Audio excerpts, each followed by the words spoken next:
Hi. Hello. మనం చెప్పుకున్నట్టుగా Friday range break అయితే గానీ మనకి ఎటువైపు వెళ్తుందనేది మనం అనుకున్నాము. అలాగే వారం మొత్తం ఆ ఫ్రైడే వీక్‌లోనే ఫ్రైడే రేంజ్‌లోనే తిరిగింది. ఇక్కడ నుంచి చూడండి, ఇక్కడ మండే నుంచి దాదాపు ఇక్కడ థర్స్‌డే, ఫ్రైడే రోజు థర్స్‌డే రోజు గ్యాప్ డౌన్ ఇచ్చింది. మనం అనుకున్న రేంజ్‌ని బ్రేక్ చేసింది ఇది. ఫ్రైడే రేంజ్‌ని దాటి కిందకొచ్చేసింది.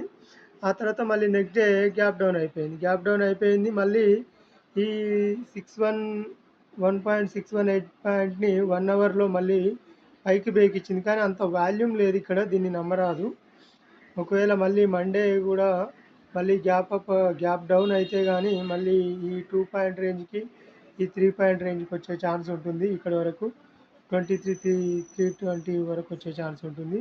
ఇంకా ఇక్కడ గ్యాప్ డౌన్ అయినా, ఒకవేళ ఇంకా ఇక్కడ గ్యాప్ డౌన్ అయినా మళ్ళీ అప్ సైడ్ వెళ్ళే ఛాన్స్ ఉంటుంది.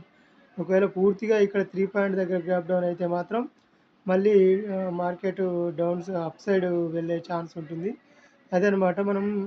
అయితే ఇక్కడ చూడండి ప్రైస్ యాక్షన్ ఒకసారి. ఈ ఫ్రైడే రేంజ్‌లో నుంచి ఇక్కడ పియర్సింగ్ క్యాండిల్ పడింది. ఈ గ్రీన్ క్యాండిల్‌కి ఈ రెడ్ క్యాండిల్ ఏదైతే ఉందో పియర్సింగ్ క్యాండిల్, అంటే హాఫ్‌కి ఇంకో కొద్దిగా ఎక్కువగానే కిందికొచ్చి బ్రేక్ అయింది. క్లోజ్ అయింది. హాఫ్‌లో ఇంకా కిందికి క్లోజ్ అయిందన్నమాట. ఆ కిందికి క్లోజ్ అయిన తర్వాత ఇక మార్కెట్ కిందనే సస్టైన్ అయింది. ఆ తర్వాత 1 అవర్‌లో చూడండి, ఇక్కడ ఇది థర్స్‌డే ఎక్స్‌పైరీ రోజు మనకి మొమెంటం ఎందుకొచ్చిందంటే, ఇక్కడ 1 అవర్‌లో మళ్ళీ కిందికి బ్రేక్ అయింది. 11:15 క్యాండిల్ మీద 12:15 క్యాండిల్ కిందికి బ్రేక్ అయింది. ఈ క్యాండిల్ బ్రేక్ అయిన తర్వాత అంటే మళ్ళీ నెక్స్ట్ 1 అవర్ 1:13కి మళ్ళీ ఇక్కడ మనం ఎంట్రీ తీసుకోవడానికి ఛాన్స్ ఉంటుంది. ఎక్స్‌పైరీ గనుక ఇంకెక్కువ మూవ్‌మెంట్స్ వచ్చే ఛాన్స్ ఉంటుంది. ఆ రోజు 10 రూపీస్ ఉన్నది కూడా దాదాపుగా 24,400, 10 రూపీస్ ఉన్నది 150, 140 వరకు వెళ్ళింది. 10 రూపీస్ ఉన్న ప్రీమియము. అదనమాట. మనకు చూసి ఎలాగ ఇట్లా 3 డేస్, 4 డేస్ మనని ఊగిసలాట ఆడించి మనకి ఒకేసారి కొట్టేసింది కిందికి. ఇప్పుడు ఎక్కడైతే ఈ ఫ్రైడే రేంజ్ కిందికి వచ్చేసిందో మళ్ళీ నెక్స్ట్ డే ఆటోమేటిక్‌గా గ్యాప్ డౌన్ ఓపెన్ అయింది. గ్యాప్ డౌన్ ఓపెన్ అయ్యి మళ్ళీ ఇంకా ఈ ఫస్ట్ సపోర్ట్ లైన్‌ని బ్రేక్ చేసింది. బ్రేక్ చేసి ఆ రోజు మళ్ళీ అక్కడే తిరిగింది. అయితే మళ్ళీ ఈ వీకు మండే కూడా ఇంకా గ్యాప్ డౌన్ అవుతుందా మరి, లేదంటే మళ్ళీ ఇక్కడ రెసిస్టెంట్‌ని సపోర్ట్‌గా చేసుకొని మళ్ళీ కిందికి వస్తుందా, ఒకసారి వెయిట్ చేయాలి. ఈ ఫ్రైడే రేంజ్ లైన్ ఏదైతుందో మళ్ళీ ఇది ఇక్కడ ఇంకా రెసిస్టెంట్‌గా తీసుకొని మళ్ళీ కిందికి వస్తే మాత్రం మళ్ళీ ఇంకా స్ట్రాంగ్‌గా కిందికి వచ్చే ఛాన్స్ ఉంటుంది. లేదు డైరెక్ట్‌గా కిందికి గ్యాప్ డౌన్ ఓపెన్ అయితే మాత్రం మళ్ళీ పైకి ఎగిరే ఛాన్స్ ఉంటుంది అన్నమాట. అది మనం అనుకున్న విధంగా మనం వారం మొత్తం చెప్పుకున్నాం గ్యాప్ డౌన్, ఫ్రైడే రేంజ్ దాటాలని. ఇక్కడ కూడా చూడండి, ఫ్రైడే రేంజ్ ఎక్కడుంది? ఈ ఫ్రైడే రేంజ్ ఉంది కదా! ఈ ఫ్రైడే రేంజ్ ఎప్పుడైతే మనకి వచ్చేసిందో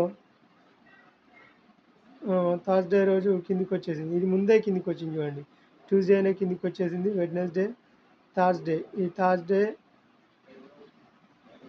మళ్ళీ సపోర్ట్ తీసుకొని మళ్ళీ కిందికొచ్చింది.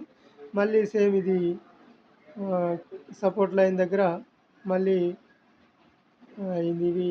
ఇది కూడా చూడండి. ఇది కూడా అలాగే. సెన్సెక్స్ కూడా అలాగే జరిగింది. ఫిన్ నిఫ్టీ ఇవి పాత లైన్స్ అలాగే ఉన్నాయి. ఇవి మనం అనుకున్న విధంగా ఈ ఫ్రైడే రేంజ్‌ను దాటింది చూడండి. ఈ ఫ్రైడే రేంజ్‌ని దాటొచ్చి సపోర్ట్ బ్రేక్ చేసింది. మళ్ళీ ఇది సెకండ్ సపోర్ట్ దగ్గర మనకి కిందికి బ్రేక్ అయింది. అయితే నిఫ్టీ కూడా ఈ థర్డ్ లైన్ దగ్గర గ్యాప్ డౌన్ ఓపెన్ కావచ్చు. ఈ లైన్ దగ్గర కానీ ఇక్కడ కానీ గ్యాప్ డౌన్ ఓపెన్ కావచ్చు. ఓపెన్ అయిన తర్వాత మళ్ళీ పైకి వెళ్ళే ఛాన్స్ ఉంటుందన్నమాట. అది మరి ఇంకో వీడియోలో చూద్దాం మళ్ళీ weekly levels. Okay. Thank you friends.